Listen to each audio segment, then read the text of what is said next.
This conference will now be recorded. Really? Ford Ranger little pickup truck. And the next This conference will now be recorded. 3-4 gallons. All right. Good morning. Welcome. I have a handful of people sitting with me in the room, so thank you all very much for coming. It's nice. Yeah, nice to see people. Vicki Wester, if you're not on here, please wish her a happy birthday. Today is the day. It is her birthday today. Let's set it on a Weichert calendar. And Leon Amos' birthday Thank you. as well. And then, hi. Are you having a good day so far? I woke up, so that's good. Happy birthday. So far, so good. All right, good. And then Connie Horsey and Gloria Reed out of Lexington, they have birthdays on Sunday. So if you see them, wish them a happy birthday. Leon's birthday today too. I said that was right. Leon's birthday today. Thanks, Bill. We are doing very well. We have this many sales over here on the left, and we closed this many on the right. And shout out, because I love it when there's so many different people out there working so hard. So just wanted to share the good news that we are doing some nice work out there. And I never get any complaints from any other agents or brokers. So you all are very well trained, and everybody thinks very highly of you. I only hear good things. So shout out to all of you. Heather is on the meeting today. She has joined us. We are very glad to have her on board. So welcome, Heather. I'm assuming that eventually she'll come into the office and maybe even pick up a desk. So if you see her wandering around, please be sure to say hello. So welcome, Heather. Don't forget, if you haven't registered, you need to. There's only 600 spots from what I've been told. So if you want to go to Vegas, it's a write-off. You can go and play. It is going to be at the Park MGM Hotel. It is a conference from October 19th through the 21st. And if you haven't been to Vegas, this is a great opportunity to go. It's not exactly one of my favorite places to be, but it's very colorful and loud. But you will learn a lot because they do a really nice job. We have national speakers. They'll have breakout sessions. You'll hear from the president of the affiliates. I'm sure that Jim and James Weichert will be there. So if you can make that happen, we'd love to have you in attendance. You can register on Weichert Works or just Google, enter celebration.weichertevents.com for all the details.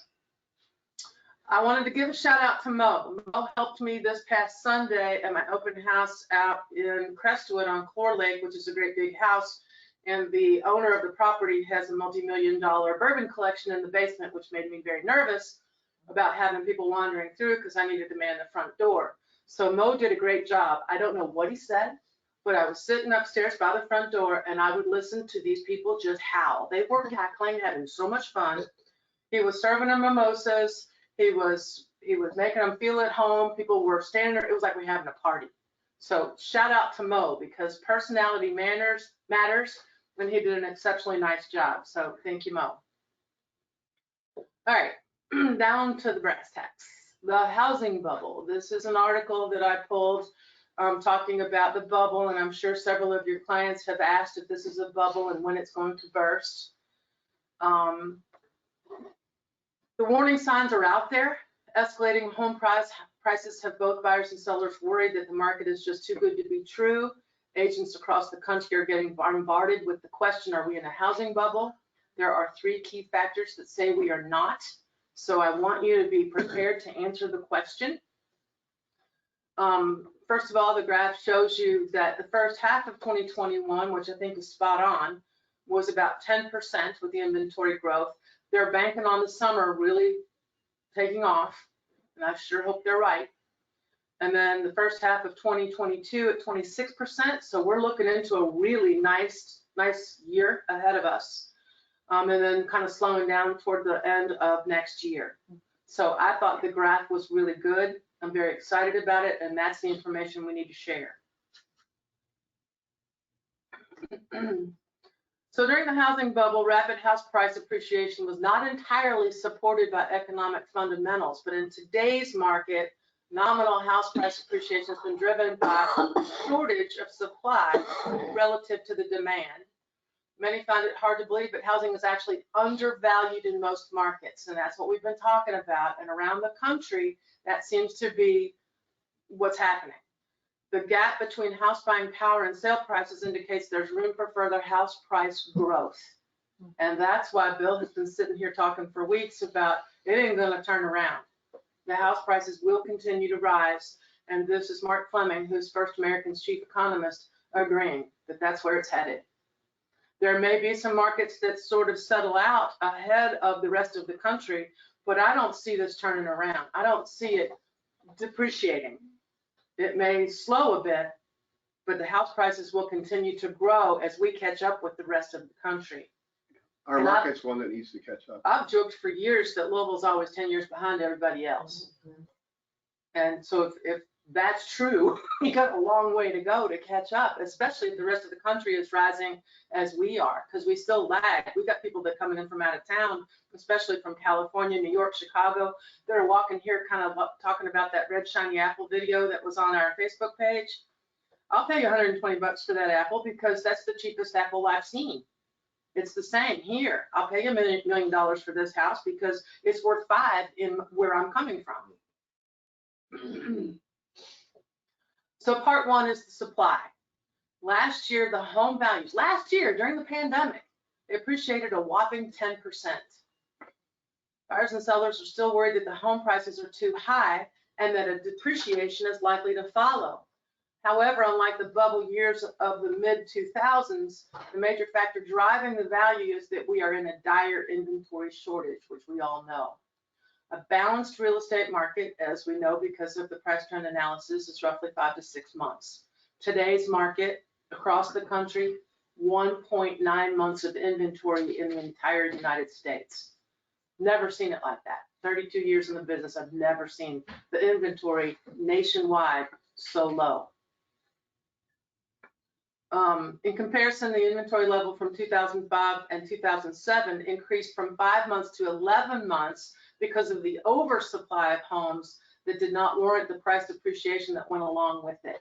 And that was back when if you could fog a mirror, you were getting a loan. So that's what prompted all of that. So throwing it back to your high school economics class, the biggest driver of price appreciation is the case of supply and demand. And that's what we're seeing in the market today. And it's really important to point out that, everybody talks, well, is this a housing bubble like it was in 08? Banks didn't have any money in 08. It was disappearing. Banks right now are flush with cash. More so, they're giving out more money now because they have to. It's a totally different beast. Yeah, they want to make the loans. Bank stocks are going through the roof because of it. So I thought this was kind of an interesting picture. The borrower risk is significantly less than it was back when you could fog a mirror. However, Shane tells me this morning that they're so confident that they have started the smart loans again. You want to step up here? It's a good time to introduce what that is for the people that don't remember. No, you're talking over there. Over here, okay. That's the microphone. Where you want me? Right here. So anytime a lender feels like the economy is stabilizing, they're going to come out with more risky products. And those of you who have been here for a while, you remember the smart loan products. Well, they came back yesterday. So I was on a call with them. They changed them a little bit, but not very much. So we got the Smart Self with the bank statement program. We've got the Smart Vest with the investment program where it just has to cash flow by dollar. So I'll have a class on that here in next week or so. But the unnormal Fannie Freddie FHA VA loans are back, which is a good thing. So just to give you a little more depth on that. So the Smart Invest loan, you need what, 20% down? 20% down, and there's no income qualification. There is asset qualification, and there's credit qualification. There's no income or job qualification. So if you have reasonably good credit, what are they going to want, 680 or 700? They'll go down to 660. 660 on a Smart Loan Invest. So what this means, if you've got someone that wants to invest in property, they find a property, it cash flows by $1. So in other words, if it makes 10 grand a month and the mortgage is going to cost you over 12 months, $9,999. We make the loan. They'll make the loan. You put 20% down. All you got to do is show them that the property cash flows. There's no tax return needed. All right. No There's tax, no income documents at all. No No pay income stubs, documents at all. nothing. It's a really great product. It's a great product for people that want to invest or buy more properties if they already own. I think one of the qualifications is you already have to. You have to have been a landlord for at least 12 months. It doesn't have to be, it doesn't, if you sold a house a year ago and you were a landlord a year before, that's okay, but you can't be a first time landlord. Right. Now, the other thing is the other loan that he was talking about, what's it called? It's these, Smart self-employed, for So self-employed for people. self-employed people, if you know people who are self-employed and they can put 20% down, they'll make the loan. Is it no income? It's a bank statement program. Bank statement. So 12-month bank statement. So we're you gonna have show to them the adjust. bank statements that you've got solid cash flow from your business. They'll make the loan and the interest rates are competitive. Oh, yeah. I mean, they're not going to be like Fannie or Freddie loans. They're going to be two and a half points higher. So they're gonna be Paying like, credit score. maybe closer to 5. But you're talking about getting a loan where you wouldn't normally get one.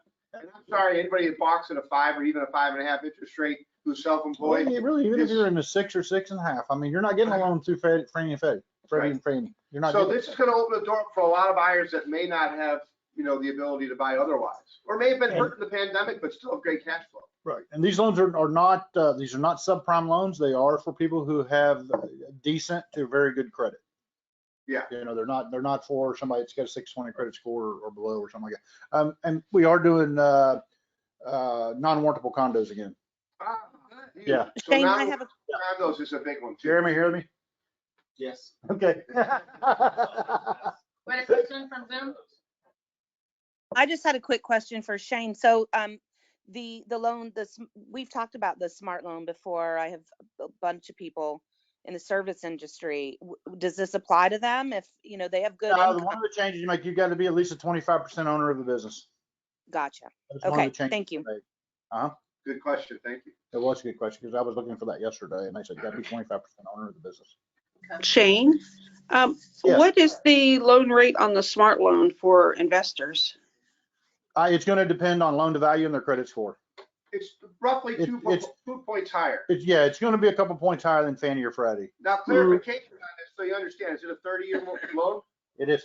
It is. It's a 30-year loan. So if I, as an investor, want to go buy a piece of property, you can go through the qualification for a Fannie Freddie type product and get a 30-year mortgage. You probably get it at 3.5, maybe 3 3/4.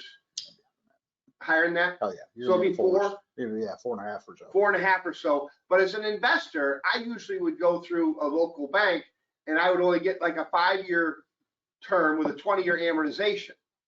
This gives you the ability, and they're going to want 20 or 25% down.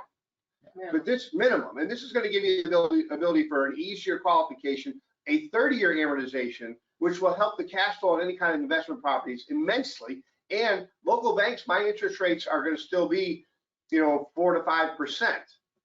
So get over what the interest rate is. It has nothing to do with it. It's just merely a cost of doing business. Some all it is. of these investors, they get hard money, which is like 12% and 2 points. Right. And they buy it all day long. So don't let people balk. They ask you what the interest rate is and say, listen, if I can show you a deal that makes money, regardless of the interest rate, do you care?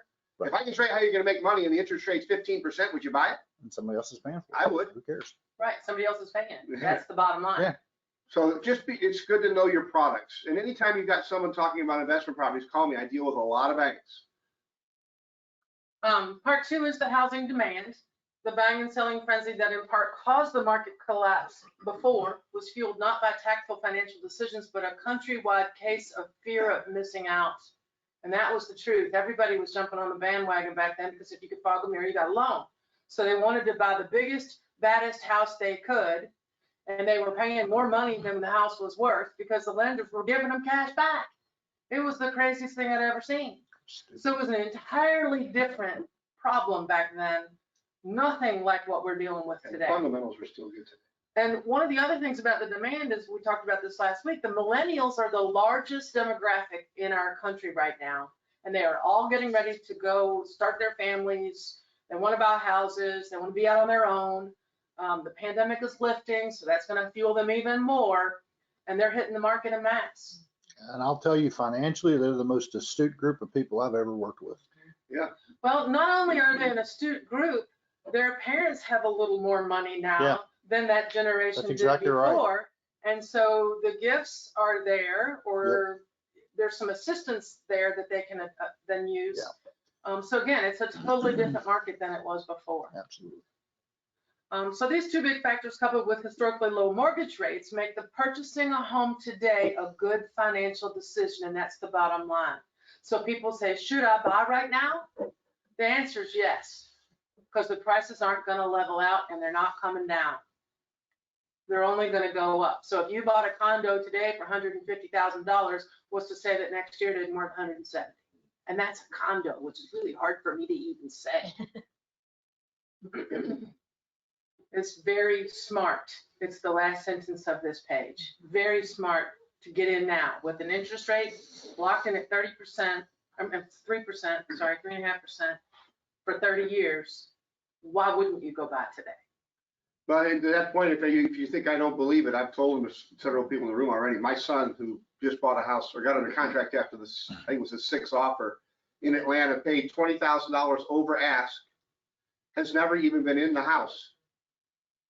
And only had 3 days due diligence, and they knew that they would not make any repairs to the house. And yes, it has a Federal Pacific panel box. All fixable. And he said, Dad, what should I do? And I said, I think you should buy it. And he gave him a $1,000 check. It said, you can cash this if you accept my offer by noon tomorrow, no questions asked, and if I terminate, you still keep the $1,000. So this was on my advice. My son luckily isn't afraid of risk, but the point being is I believe in it that much, right? I'm not saying That just, it's the right time to buy. Yeah. So I thought this was an interesting slide as well. The cash out back in the last downturn, they cashed out $824 billion. We have more money now, but they've only cashed out $348 billion because people have more equity and more money. I thought that was a really interesting slide. So there in itself tells you the difference in what we're dealing with today versus what we dealt with back in 2008. No more 125% loans. No more. And I will tell you, there were a lot of bankers that went to jail Yep. for committing fraud. Yep. There Here were and some there. appraisal issues Yep. where they were justifying these prices. And I was never a party to that. I remember specifically a house in LaGrange that was listed, I don't remember exactly, but we're gonna say $135,000. And it got an offer for $185,000 because they wanted that 50 grand back in cash. and it was like $10,000 in closing fees. And I said, Point no, to the lender. I won't be a part of that. That's fraud. Because there's no way this house is worth $185,000. I remember sitting there talking to you about that. Yeah. And the lender was gonna make 10 grand himself on the deal. Oh, there were lenders back then that wouldn't do a loan unless they made 10 grand on every deal. 10 points, 10 points. I remember that company, 10 points on every deal. They wouldn't do it. So going back to what we just talked about, because we always get ahead of ourselves in these meetings. Following the housing and economic crash of 2008, the economists, financiers, and real estate industry experts combed through the data to figure out why the entire system crumbled the way it did. Most will agree that one of the biggest pieces of the catastrophic equation came down to this. It was equity, or actually the lack of it, which is what we just talked about. So in the mid-2000s, we saw a massive wave of homeowners cashing out the equity in their homes. In short, they were using it like an ATM. And instead of adding on to their house, renovating their house, they were buying boats and cars and trips to Europe. So now they're upside down because they didn't make improvements on their property with that cash. So now their houses were worth less after it all panned out than what they owed on them. Negative equity situations. Cash out refinance volume over the last 3 years is less than a third of what it was compared to the 3 years before the crash. And more than 38% of the homeowners have paid off their mortgage now. That's hard to believe. 38% have paid off their mortgages, and another 18.7% have paid off half of their mortgage. And I think it's important to point out that I don't agree with that. If you can get a mortgage at 3 1/4 or 3 1/2 or even 4, I'm not saying you should take on more debt than you're comfortable with, but that's good. Because if you have the cash and you can keep the cash to yourself and invest it in other places and other ways, you can make 5, 6% on it, and now you're still ahead of the bet. Well, think about what happened just in the past 5 years. How many refinances were you doing when the interest rate dropped so significantly? The bulk of your business was refinance. Yeah. Most lenders were doing refinances Oh, because they understood the value. It's like free money. So why wouldn't you cash out? And then also further say that on inflation, do you all agree it's here? Oh, yeah. Inflation. So inflation is, so if you're borrowing money today, another reason why I told my son to do it was if he's borrowing 300, he said, well, if I can put down less, he's only putting 7% down. I said, less is better in your case. He can rent the house for more than he's paying his rent on, or his mortgages, so he'll always be okay. But if he can borrow $350,000 today at 3.25%, and tomorrow or next year or 5 years from now, that same dollar is worth, it's basically, it takes $2 to buy a dollar. So now he's paying those dollars back with something that's half as valuable. Does it make sense? Does that understand? So you're actually paying a dollar back with a lot less money. You almost get to the point where you can be inverted on your interest rate mathematically if you did the run. Is that right, Shane? Yep, absolutely. So the debt isn't a bad thing right now. Sometimes it is, but right now. Get rid of your house payment when you retire. So although at the beginning of the year, I had prepared a meeting that basically talked about the risk of foreclosure and all of that, they're claiming that because of this positive equity perspective and the fact that we don't see any end in sight, the likelihood of foreclosure happening is going to be far less than what they anticipated at the beginning of the year. Now, that's not to say that those people that are in forbearance may still have to sell, only because they can't keep up with their mortgage payments and somebody's going to end up foreclosing on them. But I don't know that it's going to be necessarily a short sale situation, which I think is fascinating.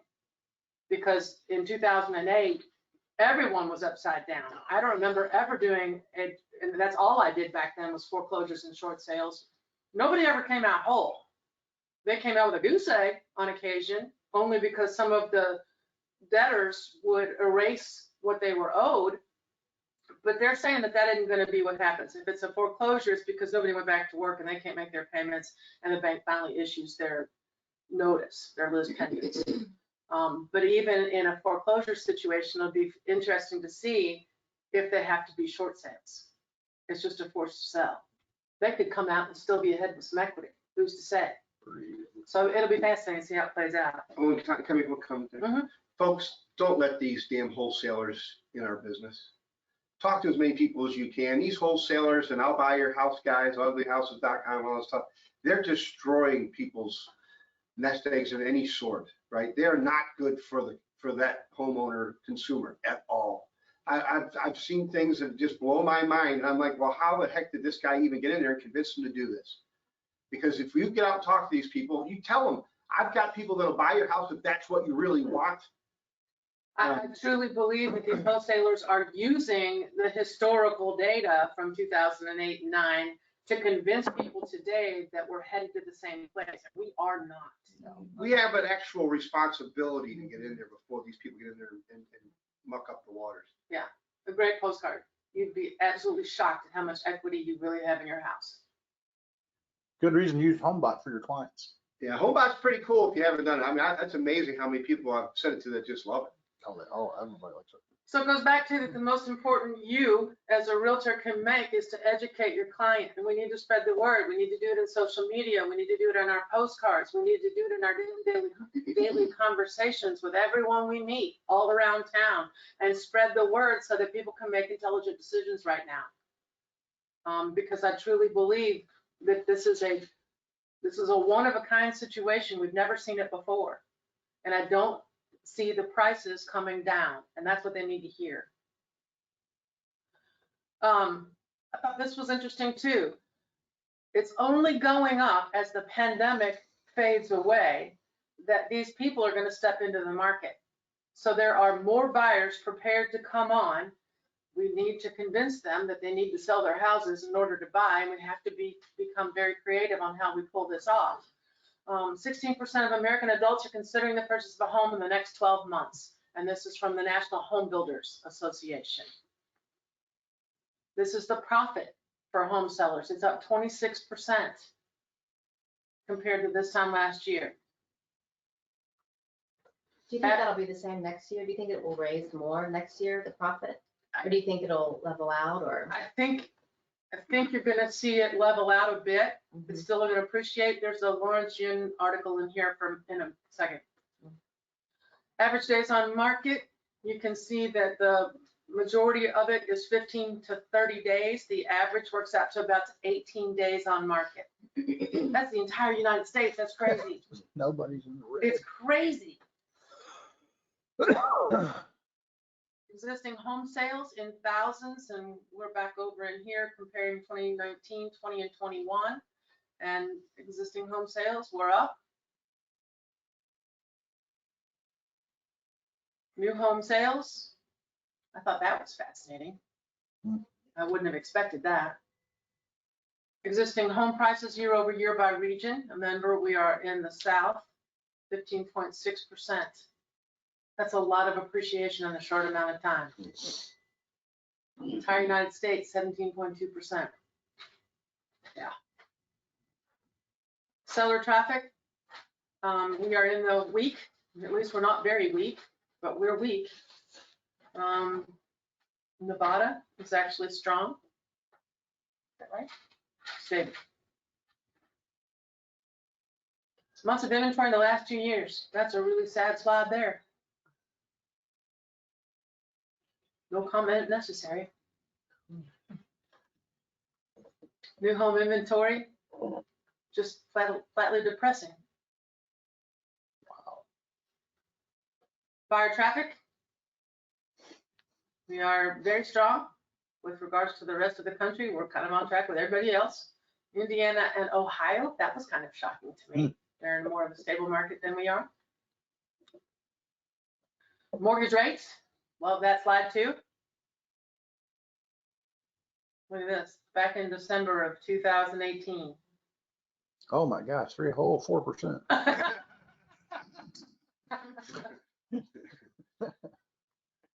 Mortgage rate projections. And I thought this was interesting. The Mortgage Bankers Association doesn't see it quite like everybody else does. Isn't that funny? Go figure.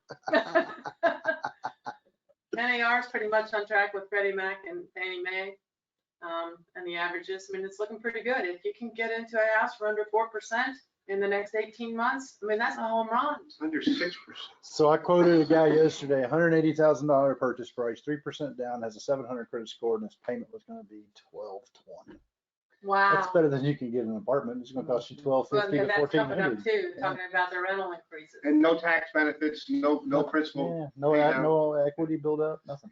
All right, so you all can pull this article up if you want to read it in its entirety. This is the Realtor.magazine article, and this is Lawrence Young, who is the chief economist for the National Association of Realtors. And he does say if inflation is edging higher, it doesn't bode well for interest rates. The consumer price index rose 1.7% year over year. The increase was driven by higher prices for used cars, utilities, meat, and healthcare. But that was fascinating. In addition, rental housing costs rose 1.5%. And I'm seeing it, even in Louisville, Kentucky. I just rented a 2-bedroom, 1-bath, second floor unit, no outdoor living space for $1,400 a month. Washer dryer. Has a washer and dryer in the basement. Got to go down 2 flights of stairs to get there. Not in your unit, but $1,400 a month. I was blown away. I didn't think it would happen. First person that walked in took it. Like, that's just weird. I mean, what kind of house can you buy for $1,400 a month? A lot. Close to 300. Yeah. So inflation, back in the 70s, averaged 7.1% annually, topping out at 11% in 1979. And we're at one point, we rose 1.7% from last year. And interestingly enough, in 1979, the 30-year fixed rate mortgage was also 11%. So I bought my second house in 1981, and I thought I got a home run owner financing it for 12.5%. Yeah, welcome to the real world. Excessive printing of money was the primary cause then and is the same now. We're just printing too much money. While the Fed has said it won't change very short-term rates, it can't control the long-term rates, which can easily rise if lenders get nervous about inflation. For now, the mortgage rates are still very attractive, hovering at 3%. And we saw that spike a week or so ago when inflation was, they were all, hawkish about it. Housing rents, which before the pandemic were rising by 3.8% annually. Now that jobs are returning, vacancies are falling, and rent increases may again approach 4%.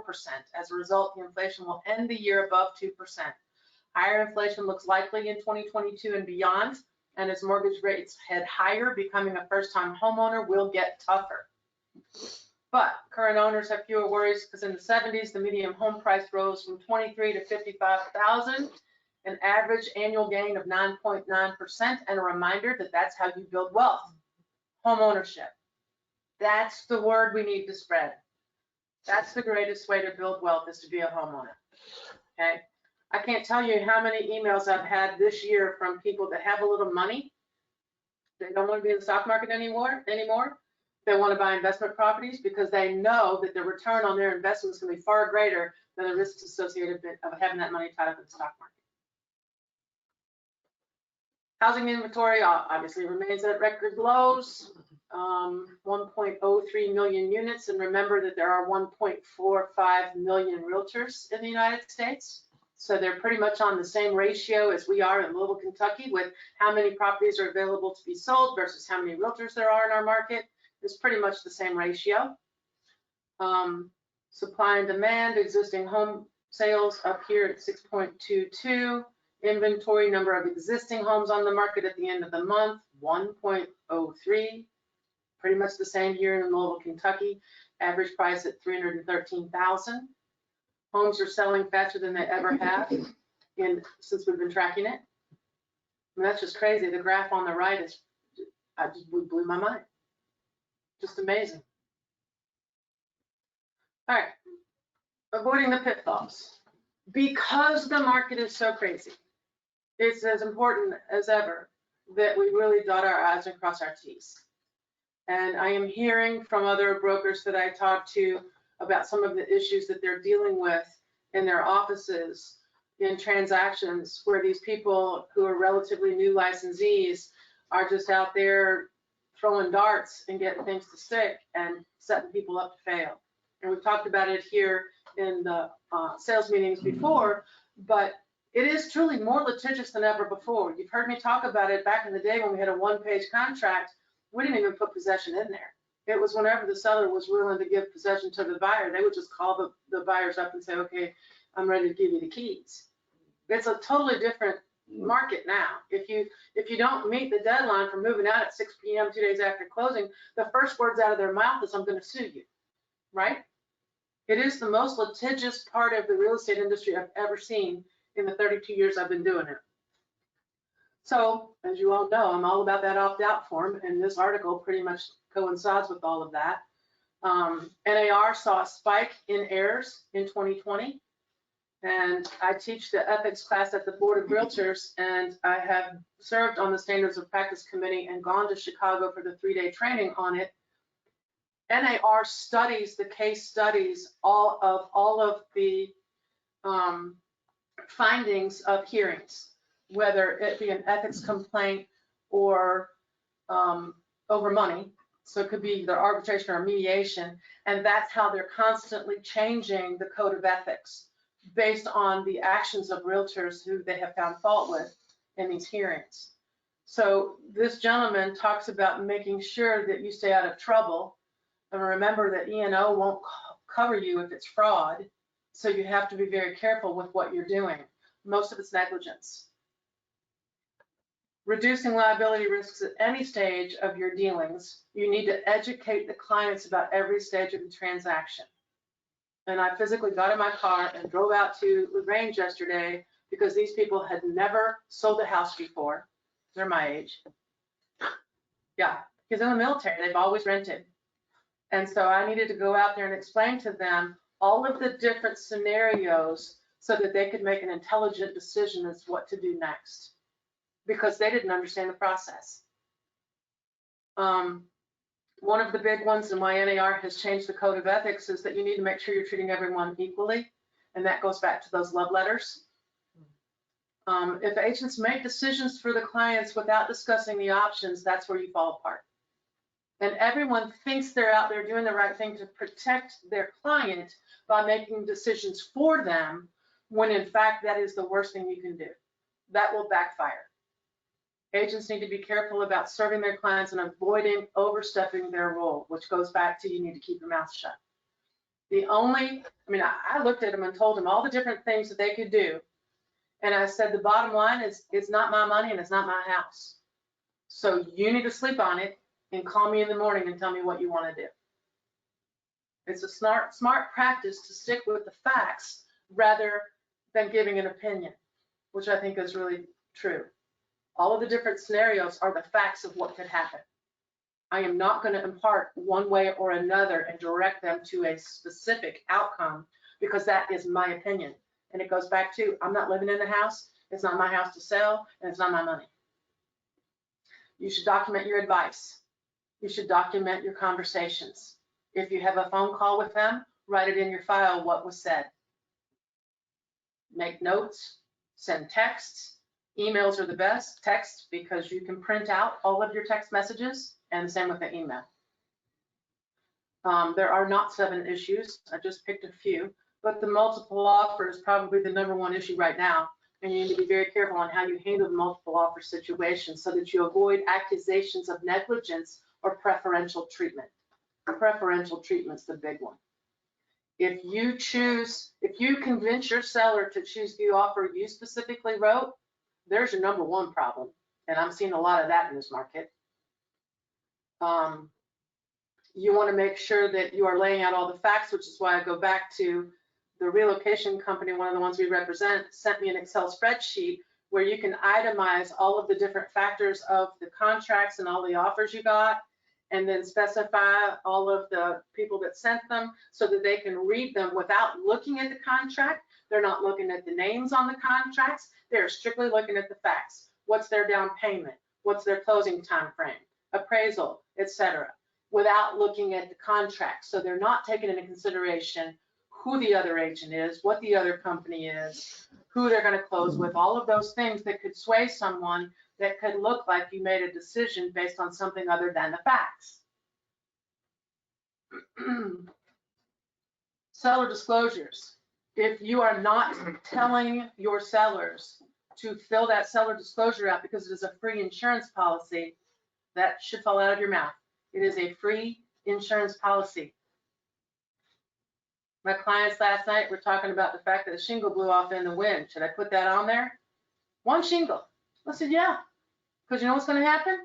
The neighbors are going to come over with a plate of brownies and they're going, yeah, did you know about the shingle that flew off your roof? That's what's going to happen. So disclose what you know. Inspections, I do think, is an important thing. And going back to my son buying this house, I was talking to an agent in the office yesterday. They said, they were telling me about an offer and they had like a 12-day inspection period time frame. I said, well, why do they need 12 days? Oh, well, the inspectors are so busy. I said, well, get on the phone. Call an inspector you like and see if you can't get a schedule. If you can't, then we'll talk about 10 days, 12 days. My son, I called the agent he has down there. I said, how soon can you get an inspector in there? She called, set an appointment up. On the 3rd day they got in there, we wrote the offer. Give us 3 days to inspect. Because he wasn't going to ask for repairs, but I wanted him to know what he was buying. And more importantly, I think it relieves that you represent the seller. I would almost demand they do an inspection, because the seller, if they miss something on the seller disclosure or whatever, you represent the seller, you may want them to do an inspection. From the buyer standpoint, you suggest going over the disclosure form and pointing out issues without giving an opinion on how you can remedy the issue. That's where you find fault. And I think Jeremy had this case where this agent said it was no big deal and kept sweeping stuff under the rug for this poor first-time home buyer that basically got set up. That's what they call it. That first time home buyer. I bet. Yeah. I bet. Buyers should always pay close attention to the seller disclosures, because you really need to know what you're getting into. And especially in this market, you may not have the opportunity to ask for anything to be repaired. So you go in with your eyes wide open, knowing what you're getting. Liability concerns for brokers and agents can occur even after the transaction has closed. Heck, that's when they all happen, is after it's closed, not before. They have buyer's remorse. They do. They have buyer's remorse. And if they felt that you pushed them to buy that house, 1, you need to offer X dollars. Wow, major no-no. That's no-no #1. Not your money. Don't tell them what to offer. Okay? You're not telling them to waive the appraisal. You're not telling them to waive the inspection.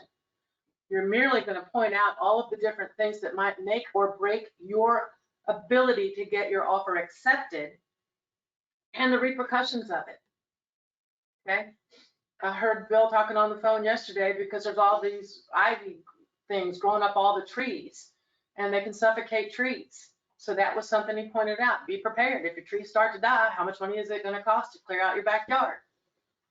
I'm just presenting the facts. They make the decision. I'm not going to tell you what to do. Buyers often want everything to be perfect. That's the truth, even in this market. And you know why?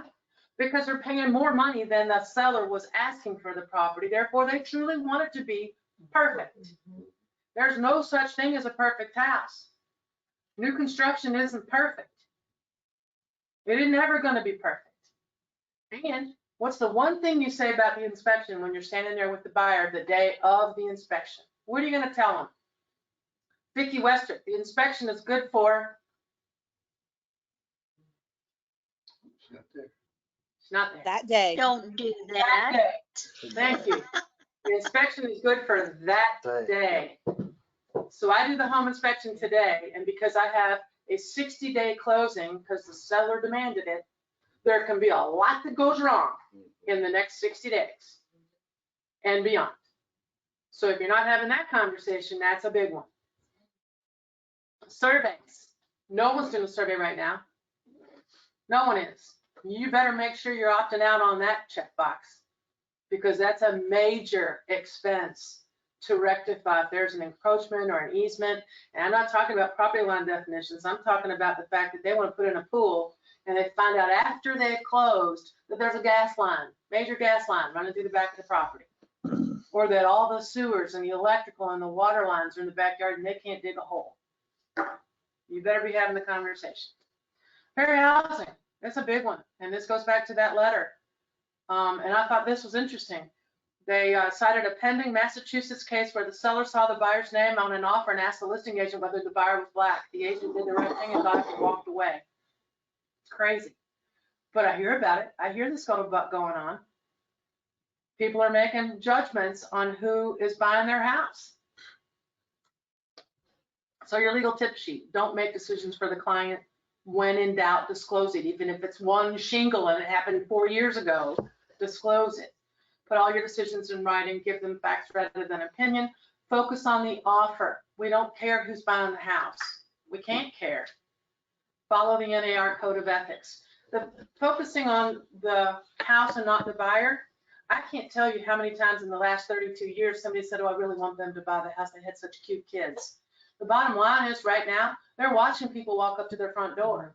They're watching them walk through their property. They see those cute little kids picking out their bedrooms. They want those people to buy their house. Wrong, bad, can't go there. Follow the code, stick to the real estate transaction, and do not give legal advice. Sellers can decide not to sell to certain individuals after looking at their social media posts. I have had clients call me and go, well, I know the buyers. I went to their Facebook page. I know they're a doctor or whatever. I know that they fly planes for a living. They're doing all this research before they ever accept the offer. Some agents in here do it all the time. They can't help themselves. I never do that. I don't even think So about they're telling me all this. I'm going, la, la, la, with my fingers in my ears going, I don't want to hear any of this. It doesn't matter. Do you like the price and the terms of the contract? Wire fraud. And that's why that paper that is in our packet, both for buyers and sellers, I don't care who it is, every single client of yours needs to sign that document. You need to look them square in the eye and say to them, you will never get an email from me with any request for routing information to do a wire transfer. If you're going to do a wire transfer, you call and talk to the closing attorney directly. I have no part in it and I don't want anything to do with it. Social media, we have to be very careful about what you're posting. You can't be misleading or deceptive about what you have.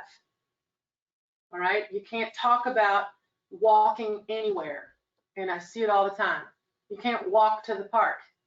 You can, but you can't put it in social media. All right, you can't talk about how you can entertain all the kids in the neighborhood in your backyard.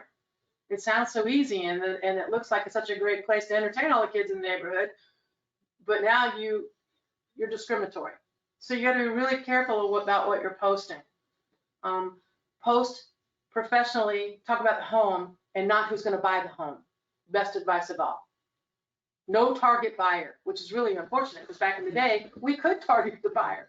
This was a great bachelor pad. Can't go there. No man cave, sorry. Can you say that? No. Man cave, sorry? No man cave. Person cave. Yeah. If a legal issue arises during the transaction, you need to talk to us immediately. Don't try to figure it out on yourself, your own. Let us know. Keep records of everything you do, everything you say. Handle multiple offer situations very carefully to avoid negligence accusations and no preferential treatment. So just real quickly, I was reading through the National Association of Home Builders, and we all know that the lumber prices have gone up 300% since a year ago, 300%. Also steel, concrete, and drywall products all have gone up. So the cost of new construction is just exorbitant. What are you seeing, Jeremy? It's awful. I got my lumber package quote in December, but by the time I bought it in March, it increased $12,000. Yeah. Holy cow. Yeah. At what price point a house? 275, 250 in that range. That was a third of the initial cost. Wow. Holy cow. Yeah, 300%. Then it was too late. I had to buy it. Yeah. Wow. No option. More concerning than rising prices is the pace of the price changes. I mean, it truly is dramatically changing. Even the drywall products up 12.5%. Concrete has gone up. It's going to price prospective buyers out of the market. Higher prices place additional pressure on housing affordability, which of course is what everybody's talking about. There's no affordable housing. Office news. Please remind all of your sellers that when you are hiring your photographer to go in, that they need to be prepared. There is no reason to schedule an appointment with your preferred photographer until the seller is truly ready for it to be photographed, or a virtual tour, or 3D, whatever you're gonna do. They all need to be gone. You can't photograph a house, and I did it the other day, where the seller kept walking into the picture. Yeah, so just please go away. And then after it's over with, I get an email from the seller that says, I like this picture better than the one you took. But first of all, I'm shooting into the sun. I had to do it quickly because you got a dog in the front yard, all your kids are on skateboards and stuff, and I'm just frantically trying to take a picture around all the people and the pets. So, gentle reminder, make the house ready to be photographed. All the blinds need to be up, the lights need to be on. Have the conversation with your seller. I'm pretty sure there's a flyer in this office that you can hand to them that says, this is what you need to do in preparation for my photographer to show up. And then understand, this doesn't happen instantaneously. Yes, it's all digital, that's a lovely thing, but they alter all the photographs. So if they're taking 50, 75 photos, first of all, you're not loading all of those. They're giving them to you to choose the ones you like best, but they are altering all of those photos for focus and light, etc. And then if you're doing a virtual tour or a video, those people have no control. Matterport goes out to the cloud and it is done up there in space and then comes back, and it takes several hours. So although your photographer may be only in the house for an hour, it's a 5 or 6 hour process by the time it's all said and done. So it's very frustrating for Quentin or whoever you're hiring to show up and the house not be ready. Right? They don't need to be frantically moving stuff out of the way while the photographer's in the property. So please have a conversation with your sellers. It is the first showing, and this was on the internet yesterday. It gets better. Look at these. Oh, boy. $624,000 house, and those are the pictures. There were 20, and they were all about as good as this. All right, so you got it, the agent with his cell phone. Yeah, you can tell. Yeah. So you got to do it right, especially in this market. If you're missing the mark because you missed your first showing because your photos are so bad, it's a real problem. Somebody had a comment? I was gonna say, I had this problem with 2 clients before that weren't ready and weren't ready and weren't ready, kept canceling. I had it happen, they each canceled once. I told them, After you cancel the first time, the next time they come, if you're not ready, they're gonna charge you There you go. or me. Yeah, There you go. It is. yeah. If they show up the second time and you cancel, they're gonna charge you anyway. Right. And that got it into here. That's good. They Smart. got them in the gear. Good. Wow. All right, so on Friday, Jesse's gonna handle social media at 9:30. So if you have any interest in sitting on that, she'll answer whatever questions you have with regards to using social media in your business. On the 24th, I'm gonna go through the MLS system. So if you wanna sit in and see all of the little tips and tricks, things that they don't teach you at GLAR about how to use the MLS, I'll be doing that. Mom. Jesse? I messed up. I have a photography appointment at 10 a.m. on Friday. So guys, instead of doing that, I'll be available all Friday afternoon if you guys want to do it by appointment. If there's anything you all want help with, if you want me to look at your Facebook page and tell you what you could be doing to grow it or whatever, anything like that, let's do it by appointment Friday afternoon, no class Friday morning. Sorry about that. So you can text her at 802-2538, or you can email her at jessie@abgrealtors.com. Saturday, I don't have a topic for Saturday. I'm open to suggestions if anyone wants to talk about anything specifically. Then the last sales meeting of the month will be on the 26th, because we're gonna take the rest of the weekend off for Memorial Day. Don't forget that it is almost June. That's so hard to believe, and the prices go up on your classes at GLAR. So make sure that you're getting your PLE done. That is 2 years from your licensing date, not 2 calendar years. 2 from your licensing date. That's 48 hours that you have to do for PLE. And you need 6 hours of CE, 3 of law, and 3 electives. Make sure that you are up to date on your ethics classes and also your core class required by the state of Kentucky. So go to IMS through the MLS, as Internet Member Services. Make sure you sign up for your classes. If you want to do your ABR designations, which is the accredited buyer's representative, those classes are coming up on the 24th and 25th, 2 all-day classes, but I bet that's a pretty outstanding class. And that's toward your GRI designation if you're interested. Today, if you want to do sit in on the Weigert webinar, it is about the core listing machine social. I like that particular tab. That's where I print all of my flyers for my listings. There are several different templates in there. You can edit the verbiage, you can edit the headings, so you can pick the photos you want on there, and it's extremely user-friendly. It takes about 30 seconds to put one together. So if you haven't played with that, go to the Listing Machine Social tab on the left-hand side of your KV Core dashboard and play in there. It's a fun part. Again, don't forget to do your CE and PLE now. And real quickly, we've got 5 minutes. I'm just going to run through this kind of quickly. But testimonials are a big deal. And if you are not asking for them, you're really missing out, because a lot of people are looking what other people say. I mean, Yelp is a big deal. I mean, I'm looking at reviews all of the time. Everybody gets rated. So you need to make sure that you're sending out your testimonial email template through your KV Core dashboard to request a review. If you're new in the business, it doesn't even have to be from past clients. It can just be about you as a person. So why wouldn't you? Once they click on the testimonial URL in your email, then they are automatically redirected to your testimonial page on your specific website, which you have here for free.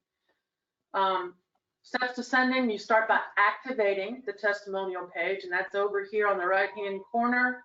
All right, you're going to go to the web IDX and click the View Edit button, which is right over here. This is website content. And then click the Add Testimonial button to add a previous testimonial from your client. Click the Add button, and that activates the testimonial page. So it's at the bottom right-hand corner, Add. And then to view it, go to your agent, Testimonials. Here, your website visitors are going to see your current testimonials and even can submit their own right here. Now prepare an email to send to your clients to request that they write a testimonial. Go to the Marketing Autopilot, Smart Campaigns, Templates, type testimonials into the search bar, click the Clone button because that's going to copy it, and then you can edit it. Once you clone it, you're going to see a copy of the original. change the subject and edit the email to make it your own. Be sure to add a direct link to the testimonials page by using a merge tag. This one gets a little tricky, which is why Jesse wanted me to record this. This is going to be really important right here. Agent testimonials URL. I'll add it right there. And then your email set. You're going to click the clone template button. Your email template is now saved and can be used when sending emails and in campaigns. So there's your clone template tab down here at the bottom. Now, can I tell you the easier way to do this? Okay. Okay, so just to be really clear, this page will not exist until you make a review, until you add one. Okay, so you have to do that first, or else doing anything else is totally pointless. The easiest way to do this, because this is pretty convoluted and I know most of you are never going to do this. Let's be honest. I'm not going to do it that way. So once you add one testimonial to your website, there will be a tab when you go to jesse.bartholomew.abgrealtors.com under your agents, like she showed you. So you'll go to that page, okay? You'll click on it. And then once you're there, you'll have the URL. So all you need to do is copy that URL that's at the top of the page there and paste it into an email to send it. Oh, wow. That's all you need to do. Or you can do the same thing and share it on Facebook that way. You don't need to go through all these 50 steps. Which is why you need to have a sit down with Jesse next Friday. This Friday. Yeah. Don't forget, we've had quite a few responses to this. I'm really encouraging you all to come. It should be a good time. June 3rd at the Hurston Marine Country Club, 5:30 to 7:30. And if you've got something to share, we're kind of right on time, it looks like. Anybody have a new listing coming up they want to talk about? Oh, come on. Fine. I'm renovating a condo in the Commodore. It is a 1-bedroom, 1-bath. It'll probably be $220 when it's all said and done. We've refinished the floors, completely repainted the whole thing, and I'm putting in a new kitchen. So that should be available. 1 bedroom. 1 bedroom. 1 bedroom, 1 bath, huge living room, huge dining room, front and back door. Everything's included. Your heat, your air, the 24-hour guy on duty. That parking. You have to get on the waiting list. There is a garage associated with the Commodore, but you have to get on the waiting list for space. And then the same owner that owns that Commodore condo has a house that we are not going to renovate on Tyson, which is over kind of in the Heights Point area. And I'm not sure of the price on that. It might be as high as $180 just because of the market, but it is in total need of redoing. It is a 3-bedroom, 2-bath with a completely finished basement. I'm sorry, it has another bathroom in the basement, so 3 full baths, 2-car attached garage, and a little Florida room off the back. So that one is a fixer-upper for sure. The same lady's been living in it for 30-something years. So that's all I have coming up. Anybody else? Okay, fine then. Again, What street is that fixer up on? Tyson Place. Okay. Over at Heights Point. Heights Lane area. Okay. Again, make an appointment with Jessie so that you get your testimonials on your websites, and she'll help you with Facebook and whatever social media things you need help with. And again, we're always available, so call me if you need me. Thanks, guys, for joining in on the Zoom. I would say Thanks, Allison. for all of the agents,